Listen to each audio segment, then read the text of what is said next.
नमस्कार दोस्तों, अपन पढ़ रहे थे आदित्य रंजन सर की बुक जो प्रीवियस ईयर टीसीएस एमसीक्यूज पर आधारित थी। ये बुक अपन पढ़ रहे थे जिसमें अपन ने 45 क्वेश्चन कर लिए थे। आज अपन पढ़ेंगे 46वां क्वेश्चन। देखो बीच में अपनी क्लास नहीं हो पाई थी क्योंकि मैं रेलवे काम से बाहर चला गया था। आज से अपन फिर से रेगुलर करेंगे। आप सभी लोग उम्मीद है पढ़ रहे होंगे। 46वां क्वेश्चन आपके बोर्ड पे आ गया होगा। सभी क्वेश्चन देखेंगे। पेट्रोल के मूल्य में 52% की वृद्धि होती है। इसकी खपत में कितने प्रतिशत की कमी की जानी चाहिए ताकि उस पर होने वाले व्यय में केवल 14% की वृद्धि हो। देखो अपन ने सूत्र पढ़ा था, एक्सपेंडिचर बराबर प्राइस इनटू कंजम्पशन। खर्च बराबर क्या होता है? मूल्य गुणा खपत। देखो पेट्रोल के मूल्य में 52% की वृद्धि होती है। इसकी खपत में कितने प्रतिशत की कमी की जानी चाहिए? खपत में परिवर्तन पूछ रहा है। खपत में परिवर्तन पूछ रहा है तो मूल्य इधर आ जाएगा। कंजम्पशन बराबर क्या होगा? एक्सपेंडिचर में अगर अपन प्राइस का भाग देंगे तो कंजम्पशन में चेंज आ जाएगा। देखो एक्सपेंडिचर में क्या हो रहा है? खर्च क्या हो रहा है? 14% की वृद्धि हो। उसके व्यय में केवल कितनी? 14% की वृद्धि हो। 14% की फ्रैक्शन क्या होती है? 14% की फ्रैक्शन होती है 2/7/50। 14% की फ्रैक्शन होती है 7/50।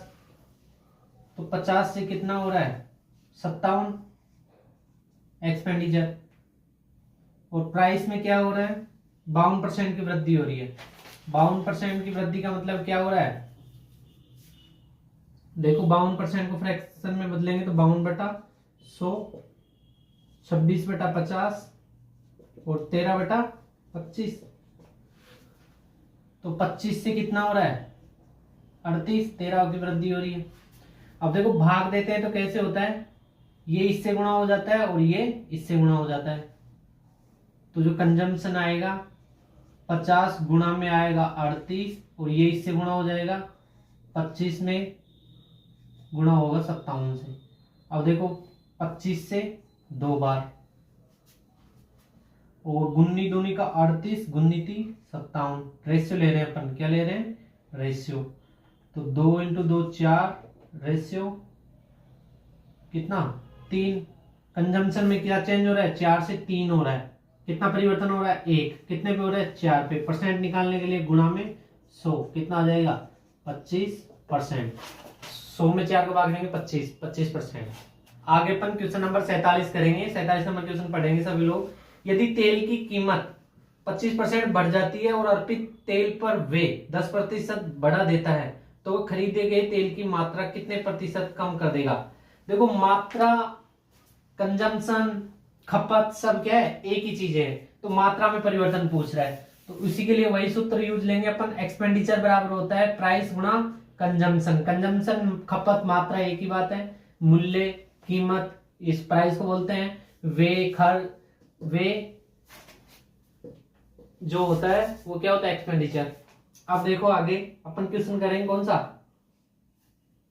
47 तो कर रहे हैं। 25% की वृद्धि होती है कीमत में। कीमत में कितने की वृद्धि होती है? 25% की। अपन को मात्रा में परिवर्तन पूछ रहा है तो मात्रा में परिवर्तन निकालने के लिए एक्सपेंडिचर में किसका भाग देंगे? प्राइस का। खर्च में किसका भाग देंगे? कीमत का। तो देखो कीमत 25% बढ़ जाती है। कीमत क्या होती है? 25%। 25% की फ्रैक्शन होती है 1/4। तो 4 से बढ़कर कितनी हो गई? 5। और खर्च में क्या हो रहा है? खर्च में 10% बढ़ा देता है। 10% की फ्रैक्शन होती है 1/10। तो 10 से बढ़ के कितना हो गया? 11। अब देखो भाग देते हैं तो ये इससे गुणा हो जाता है और ये इससे गुणा हो जाता है। 10 × 5 करेंगे तो 50 हो जाएगा। 11 × 4 करेंगे तो कितना हो जाएगा? 44। कंजम्पशन में चेंज क्या है? 50 से घट के कितना हो गया? 44। कितने का परिवर्तन आया? 6 का। कितने पे आया? 50 पे। गुणा में 100। 50 का 100 में भाग देंगे 2 बार। 2 को 6 से गुणा करेंगे 12%। इसका जो आंसर होगा वो कितना होगा? 12%। आगे अपन क्वेश्चन करेंगे 48वां। गेहूं के मूल्य में 12.5% की कमी होने से एक व्यक्ति 280 रुपए में 2.5 किलो अधिक गेहूं खरीद पाता है। प्रारंभ में व्यक्ति कितने गेहूं खरीद पाता था? देखो, गेहूं के मूल्य में 12% की कमी होने से एक व्यक्ति 280 रुपए में 2.5 किलो अधिक गेहूं खरीद पाता है। देखो, उसका खर्च 280 रुपए, पहले भी इतना ही था और अब भी इतना ही है। एक्सपेंडिचर बराबर होता है प्राइस गुणा कंजम्पशन। एक्सपेंडिचर उसका कितना है? 280 रुपए, पहले भी 280 था और अब भी कितना है? 280। अगर ये नियत है तो जो ये इसका जो रेशियो होगा उसका विपरीत रेशियो किसका होगा? इसका होगा। दो देखो, ये क्या बोल रहा है? मूल्य में 12.5% की कमी। देखो, 12.5% की जो फ्रैक्शन होती है वो होती है 1/8। कितनी होती है? 1/8। मूल्य में, प्राइस में क्या हो रहा है? 12.5% की कमी। 8 से घट के कितनी हो रही है? 7। तो कंजम्पशन जो होगा, ये नियत है तो कंजम्पशन क्या होगा? इसके विपरीत। 7 से बढ़ के कितना हो जाएगा? 8। पहले कंजम्पशन 7 था तो अब क्या हो जाएगा? 8। और देखो, 1 की वृद्धि हो रही है कंजम्पशन में। कितने की वृद्धि हो रही है? 1 की। और अपने क्वेश्चन के अनुसार कितने की हो रही है? 2.5 किग्रा। 2 सही 1/2 kg। इसको बोल सकते हैं अपन 5/2 kg। क्वेश्चन देखेंगे क्या पूछ रहा है। आरंभ में व्यक्ति कितने किग्रा गेहूं खरीद पाता था? प्रारंभ में देखो, कंजम्पशन ये क्या है? प्रारंभ का, ये अंतिम का। तो प्रारंभ का कितना है? 7। 1 की वैल्यू कितनी है? 5/2 kg। तो 7 का कितना हो जाएगा? 7 गुणा 5/2 kg। 35/2। 35 का आधा कितना आता है? 17.5 kg। ये इसका आंसर हो जाएगा। आगे अपन क्वेश्चन नंबर 49 करेंगे, सभी लोग देखेंगे। प्रति किग्रा गेहूं की कीमत में 25% की कमी के कारण जॉन 600 रुपए में 5 किग्रा अधिक खरीद पा रहा है। प्रति किग्रा गेहूं का मूल मूल्य पूछ रहा है। देखो, सूत्र होता है अपने पास एक्सपेंडिचर बराबर प्राइस गुणा कंजम्पशन। एक्सपेंडिचर कितना है? 600 रुपए। कितना है? 600 रुपए। 600 नियत राशि है। अगर दो राशियों का गुणनफल नियत है तो एक राशि जिस अनुपात में परिवर्तन होगा दूसरी राशि उसके विपरीत अनुपात में परिवर्तित होगी। तो देखो, कीमत में क्या हो रहा है? 25% की कमी। 25% की फ्रैक्शन होती है 1/4। 1/4 कमी हो रही है तो 4 से घट के कितना हो रहा है? 3 कमी। तो जो कंजम्पशन होगा वो इसके विपरीत अनुपात में बदलेगा। 3 से बढ़ के कितना हो जाएगा? 3 से बढ़ के कितना हो जाएगा? 4। कितने की वृद्धि हो रही है? 1 यूनिट की। और पर्सन के अनुसार कितना? 5 kg। तो देखो, शुरू में कितने गेहूं की खपत करता है? 3 यूनिट। 1 यूनिट की वैल्यू 3 है तो 1 यूनिट की वैल्यू कितनी है? 5 kg। तो 3 यूनिट की वैल्यू कितनी हो जाएगी? 3 × 5 kg, 15 kg। अब देखो, मूल प्रति केजी का भाव पूछ रहा है। तो 600 रुपए है अपने पास और 15 kg खरीद रहा है। तो 1 kg का भाव क्या हो जाएगा? 1 kg की मूल कीमत कितनी हो जाएगी? टोटल 600 रुपए है और अपन को 15 kg गेहूं खरीद रहा है। तो भाग देंगे तो कितना आ जाएगा? 40 रुपए प्रति केजी। आंसर। आगे अपन क्वेश्चन नंबर 50 करेंगे। देखो, रवि अपनी आय का 20% पेट्रोल पर व्यय करता है। शेष आय का 1/3 घरेलू खर्च पर व्यय करता है और शेष उसकी बचत है। यदि वह पेट्रोल पर 7500 रुपए खर्च करता है तो उसका घरेलू खर्च ज्ञात कीजिए। देखो, रवि अपनी आय का 20% पेट्रोल पर व्यय करता है। शेष आय, जब शेष आय मतलब उसी में से खर्च करता है तो ये श्रेणी वाला क्वेश्चन हो जाता है। और इसको अपन इस प्रकार से सोल्व करते हैं। देखो, सबसे पहले अपन मान लेंगे क्या, इनकी जो फ्रैक्शन है 20% की हो जाएगी 1/5, 1/3। और शेष आय का 1/3 घरेलू खर्च पर व्यय करता है और शेष उसकी बचत है। तो देखो, इन दोनों का जो गुणनफल होगा वो अपन क्या मान लेंगे? राशि। माना रवि की आय, माना रवि की आय क्या है? 15 रुपए। इन दोनों का जो गुणनफल होगा वो अपन क्या मान लेंगे? आय मान लेंगे। अब देखो, 15 उसकी आय है उसमें से 20% पेट्रोल पर, 20% की फ्रैक्शन होती है 1/5। पेट्रोल पर कितना कर रहा है 20%, पेट्रोल पर 20%, इसका 20% काटेंगे तो कितना आएगा, 15 का 20% कितना आएगा 3। तो 3 किस पे खर्च कर रहा है, पेट्रोल पर, तो कितने बच रहे हैं 12। 12 में से 1/3 किस पे कर रहा है, घरेलू खर्च पर। घरेलू खर्च पे कितना कर रहा है 1/3, 12 का 1/3 निकालेंगे 4 आएगा, कितना बच गया 8। तो देखो पेट्रोल पर 7500 रुपए खर्च करता है, पेट्रोल पर कितने 7500, 3 की वैल्यू 7500 है, तो 1 की वैल्यू कितनी आ जाएगी 2500, 2500।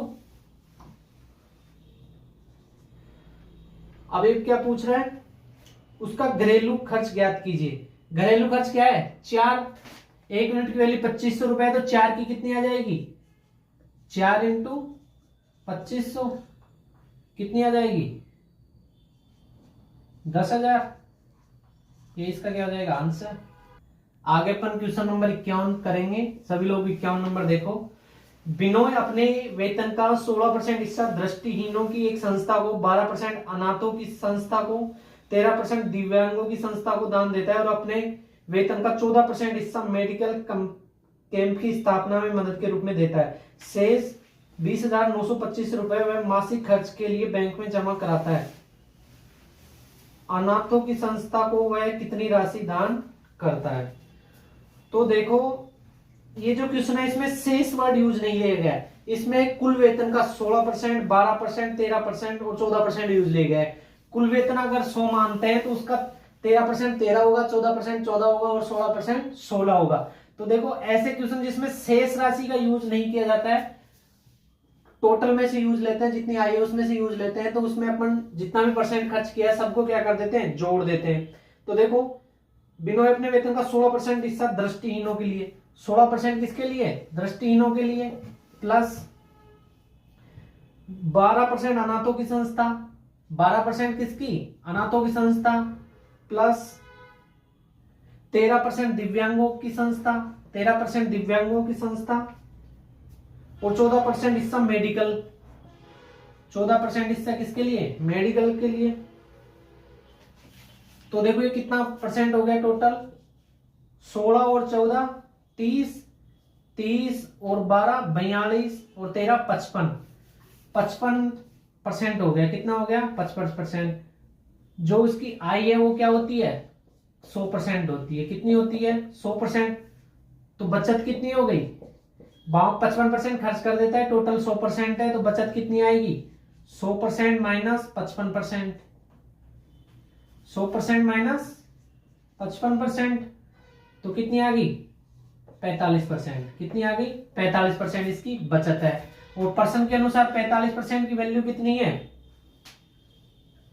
20,925। कितनी है 20,925।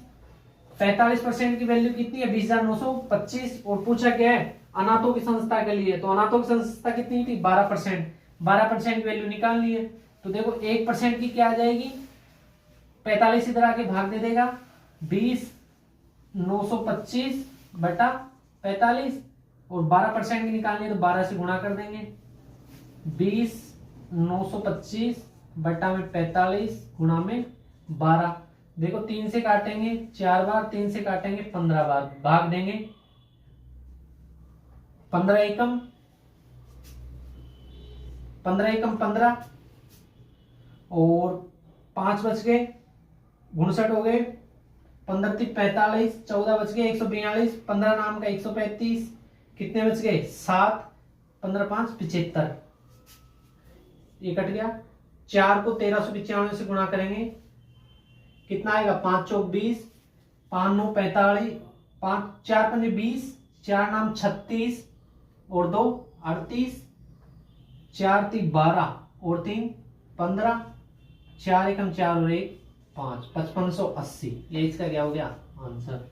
आगे अपन क्वेश्चन नंबर 53 करेंगे। श्री हरि अपनी आय का 36% खाद्य सामग्री पर खर्च करते हैं और शेष राशि का 25%। देखो इसमें शेष राशि यूज ले रहे हैं, तो शेष राशि के लिए अपन सबको फ्रैक्शन को लिखेंगे, उसके बाद में उस राशि को मानेंगे। शेष राशि का 25% कपड़ों की चिकित्सा और अन्य खर्चों पर खर्च करता है। वह हर महीने बची हुई राशि का आधा बचत करते हैं। यदि वह हर वर्ष 1,80,000 रुपए बचाते हैं तो उनकी मासिक आय क्या होगी? तो देखो बचत कितनी कर रहा है, वार्षिक बचत,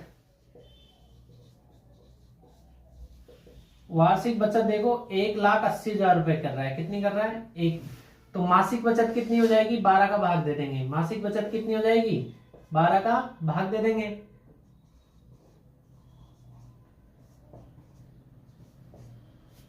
बारह एकम 12, 6 बच गया और 12 पंजे 60, 15,000 रुपए। कितने आ गए? 15,000 रुपए मासिक बचत। अब देखो क्वेश्चन को फिर से देखो। श्रीहरि अपनी आय का 36% खाद्य सामग्री पर, 36% की फ्रैक्शन क्या होती है?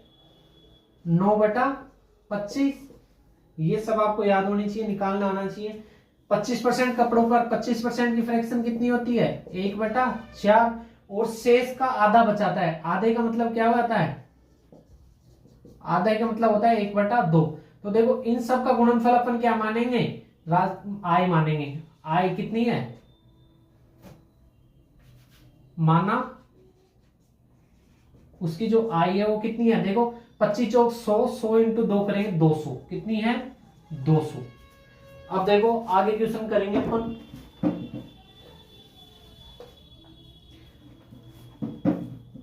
ये अपन ने उसकी आय मान ली।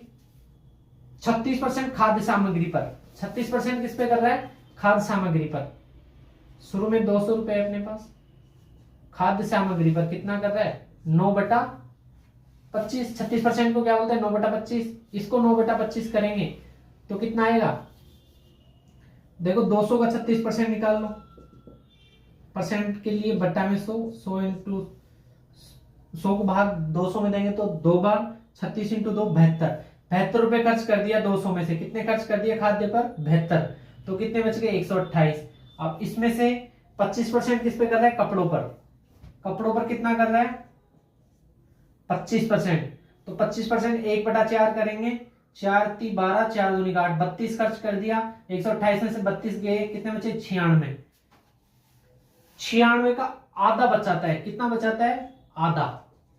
इसका आधा करेंगे मतलब 1/2। तो कितना? 48, 48। ये क्या कर रहा है? बचत। 48 यूनिट क्या कर रहा है? बचत। और पर्सन के अनुसार कितना कर रहा है? मासिक बचत कितनी है? 15,000 रुपए। कितनी है? 15,000 रुपए। वार्षिक बचत 1,80,000 रुपए है। मासिक बचत कितनी है? 12 का भाग देंगे 15,000 रुपए। तो देखो पूछ क्या रहा है इसमें, तो उनकी मासिक आय क्या होगी? क्या? मासिक आय। मासिक आय क्या है? 200 रुपए। तो 200 की वैल्यू निकालनी है। 48 की अपने पास है। एक की क्या हो जाएगी? 15,000 बटे 48। 200 की निकालनी है तो 200 से क्या कर देंगे? गुणा बटे 48 गुणा में 200। तो देखो 2 से काटेंगे 24 बार,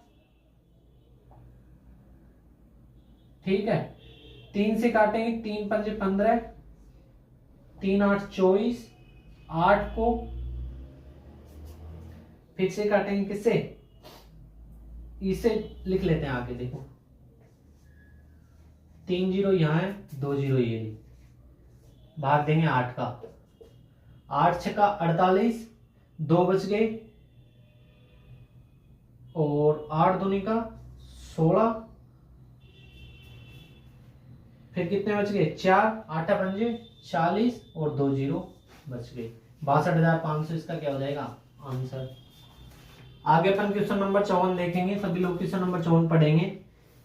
मॉरिस ने अपनी आय का 25% भोजन पर खर्च किया। उन्हें 100 रुपए की वृद्धि मिली, लेकिन उन्होंने खाद्य सामग्री पर अपना खर्च नहीं बढ़ाया। मतलब जो पहले खर्च हो रहे थे वो अभी खर्च हो रहे हैं, अतः उसका भोजन का खर्च 20% कम हो गया। उनकी प्रारंभिक आय क्या थी? देखो प्रारंभिक आय क्या थी, है ना। तो प्रारंभिक आय क्या मान लेते हैं अपन, क्या है? 100%। क्या है आई, क्या है उसकी 100% है। कितनी है 100%। तो देखो भोजन पर 25% खर्च किया, उन्हें 1000 रुपए की वृद्धि हुई। 100% तो है ही, उस पर कितने रुपए की वृद्धि हो रही है 1000 रुपए की। ठीक है 1000 रुपए की वृद्धि होती है। और अब क्या हो रहा है खर्च में, क्या हो रहा है 20% की कमी। पहले खर्च कितना था 25%, खर्च कितना था 25%। अब इसमें 20% की कमी हो रही है। तो देखो 25 का 20% निकालेंगे, 20 की फ्रैक्शन होती है 1/5, तो 5 का भाग देंगे कितना आएगा 5%। 5% की कमी होगी, पहले 25 था अब कितना हो गया 20। पहले खर्च और अब खर्च कितना है 20% की कमी होगी तो कितना हो गया 20%। ठीक है अब देखो 100% उसकी आई है, 1000 रुपए फिर बढ़ गए। इस पर कितने का खर्च हो रहा है, अब कितने का खर्च हो रहा है 20% का। कितने का 20% का। 20% का फ्रैक्शन होती है 1/5। ठीक है ये किसके बराबर है, पहले जो खर्च हो रहा था, पहले खर्च कितना हो रहा था 25%। कितना हो रहा था 25%। 5 का भाग देंगे 100 में तो 20% आएगा, 1000 में देंगे तो 200 आएगा, बराबर में 25%। देखो 20 उधर जाएगा, 25 में से घटेगा तो कितना बचेगा 5%। 5% की वैल्यू कितनी आ गई 200। आई कितनी है 100%। 100 बनाने के लिए 20 से गुणा करेंगे दोनों तरफ, 5 को 20 से करेंगे तो 100% हो जाएगा, और 200 को 20 से करेंगे तो कितना हो जाएगा 4000। ये इसका क्या हो गया आंसर। आगे अपन क्वेश्चन नंबर 55 करेंगे। 55 नंबर देखो, अरविंद अपनी आय का 75% खर्च करता है, उसकी आय 20% बढ़ाई गई और उसने अपने खर्च में 10% की बढ़ोतरी की, उसकी बचत में कितनी बढ़ोतरी हुई। देखो 75% खर्च करता है, ऐसे क्वेश्चनों को अपन करेंगे कैसे, आय बराबर क्या होता है खर्च प्लस बचत। इसको लिखेंगे हिंदी में, आय को बोलते हैं इनकम, इंग्लिश में लिखेंगे हिंदी को। आय को इनकम बोलते हैं आई, खर्च को क्या बोलते हैं एक्सपेंडिचर, प्लस बचत को क्या बोलते हैं सेविंग। तो देखो 75% खर्च करता है, तो देखो मानते हैं उसकी इनकम 100 थी, 100 में से 75 खर्च कर दिया, कितना बचा 25। अब देखो उसकी आय 20% बढ़ाएगी, 100 का 20% निकालेंगे तो कितना आएगा 20, और अपने खर्च में 10% की बढ़ोतरी की। खर्च क्या है 75, 75 का 10% क्या होगा 1/10 करेंगे इसका तो 7.5 बढ़ोतरी कर रहा है, 7.5 की बढ़ोतरी कर रहा है। इधर 20 बढ़े हैं आय में, तो सेविंग में कितने बढ़ेंगे, ये इससे घट जाएगा तो कितना 20 में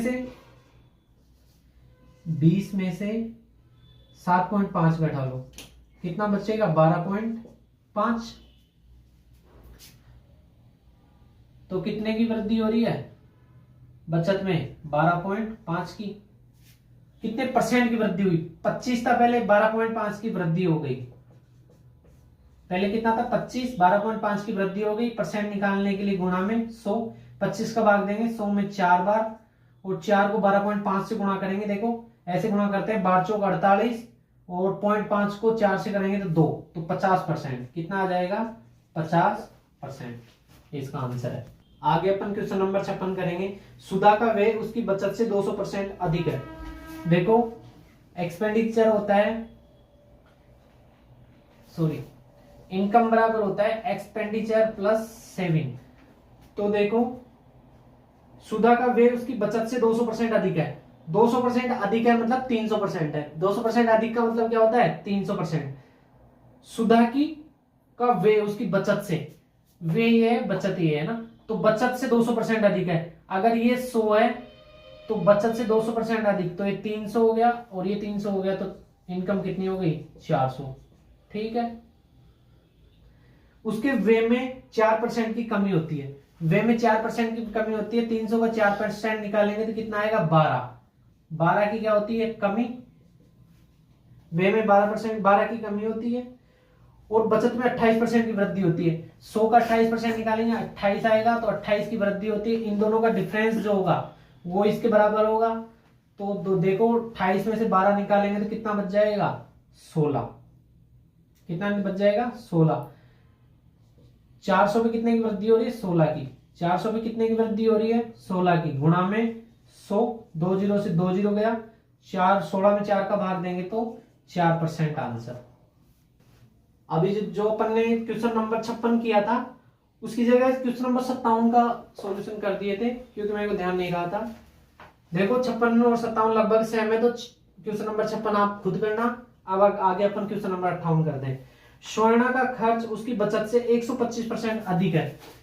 तो देखो अपन अगर नॉर्मल फ्रैक्शन आ रही थी, नॉर्मल परसेंटेज आ रही थी, तो अपन उसको 100 मान के कर रहे थे। अब 125% आ गया। 125% की फ्रैक्शन कितनी होती है, देखो 25% की होती है 1/4।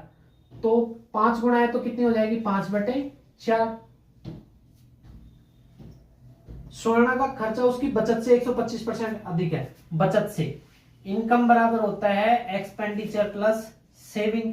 बचत से 125% अधिक है, तो बचत कितनी है 4, तो एक्सपेंडिचर कितना हो जाएगा 9, और टोटल कितना हो जाएगा 13। सोल्व करने के लिए, क्वेश्चन सही करने के लिए 2 2 जीरो लगा देते हैं, इजी सोल्व हो जाएगा। अब देखो आगे, यदि उसके खर्च में 6% की कमी होती है, किसमें खर्च में, खर्च है 900, 6%, 900 का 6% होता है 54, 54 की क्या हो रही है कमी, और उसकी बचत में 26.5% की बढ़ोतरी होती है। बचत में 26.5% की, तो देखो 400 का 26.5% निकालेंगे, 26.5 बटा में 100, 2 जीरो से 2 जीरो गया। अब इसको करेंगे, देखो 26 को 4 से गुणा करेंगे, 26 दूनी का 52, और 52 का डबल 104, 104, और 5 को 4 से गुणा करेंगे तो 2 आएगा, 106 प्लस में 106। इन दोनों का जो नेट चेंज आएगा वो इसमें होगा। तो देखो इस 106 में से 54 कम करेंगे तो कितना आएगा अपने पास, कर लो 2, और 10 में से 5 गए तो 5, 52 बच गए। कितने बच गए 52। नेट चेंज कितने आ गया 52। 1300 है, उस पर परिवर्तन कितने का हो रहा है 52 का, गुणा में 100, 2 जीरो से 2 जीरो, 13 चौका 52, 4% इसका क्या हो जाएगा आंसर। आगे अपन क्वेश्चन नंबर 59 करेंगे। देखो विकास अपने वेतन का 80% खर्च करता है। विकास अपने वेतन का 80% खर्च करता है। तो देखो नॉर्मल फ्रैक्शन है, इनकम बराबर होता है एक्सपेंडिचर प्लस सेविंग। इनकम अपन 100 मान लेंगे, 80 खर्च कर रहा है, कितना बच रहा है 20 बचत हो रही है। तो देखो उसके वेतन में 25% की वृद्धि हुई। वेतन में कितने परसेंट की 25, 100 का 25 निकालेंगे तो 25 की वृद्धि हो गई बराबर में, और उसके वे में 15% की वृद्धि हुई। 15% निकालेंगे, 80 का 15 8 120, तो कितना आ जाएगा 12 की वृद्धि होती है। तो उसकी बचत में प्रतिशत वृद्धि, देखो 25 टोटल वृद्धि होनी है, 12 अगर खर्च में हो गई तो बचत में कितनी होगी 13। पहले 20 थी, 13 की वृद्धि हो गई। पहले 20 थी, वृद्धि कितने की होगी 13 की, गुणा में 100। देखो 100 को 20 से काटेंगे 5 बार, 13 इंटू 5 करेंगे 65%। ये इसका फाइनल आंसर है। देखो दोस्तों जैसे क्वेश्चन है वैसे अपन कर रहे हैं, बिल्कुल इजी वे में कर रहे हैं। ऐसे ही आप एग्जाम में एक लाइन में इतना लिखने की जरूरत नहीं होगी आपको, यहां से डायरेक्ट 10 सेकंड में आप आंसर निकाल पाओगे। अगर अच्छा लगे तो रेगुलर बने रहो। ये किताब जिसने कंप्लीट कर ली मेरे साथ या खुद से, उसका 100% स्कोर होगा ग्रुप डी में। और देखो आपको आगे अगर कर रहे हो और कोई सा भी क्वेश्चन नहीं आता है तो मेरे को आप व्हाट्सएप नंबर पे भेज सकते हो। मेरा व्हाट्सएप नंबर है, लिख देता हूं मैं, 9887721933। इस नंबर पे आप कोई सा भी क्वेश्चन पोस्ट करोगे, मैं आपका साथ के साथ सॉल्यूशन कर दूंगा। धन्यवाद।